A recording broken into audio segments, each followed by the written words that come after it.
Allah şükür edən insanları o qədər artırır, qazancına bərəkət verir ki, heç ummadığı yerdən ona qapılar açır.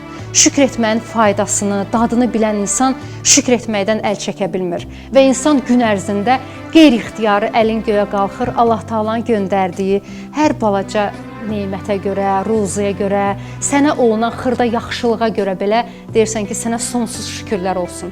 Və insan çox-çox şükür elədikcə Allah Taala verdiyi başqa nemətləri də sənin yadına salır ki, bax, bunları da sənə vermişəm, bunlara görə də şükür elə. Allah özü açır səndə onu, özü açmasa mümkünsüzdür. Allah Taala bax o ilahi icazəni hər kəsə nəsib eləsin, ilahi icazə mütləqdir. Siz elə bilirsiniz, biz öz başına əlimizi göyə qaldırıb şükür eləyirik, biz öz başına oturub Allahla danışırıq. Allah icazə verməsə, biz Allahın adını belə dilimizə gətirə bilmərik. Elə insanlar var ki, Allah Taala bilirsiniz onlara nələr verib, amma bir dənə əlin göyə qaldırıb şükür eləyə bilmir. Çünki o icazə hələ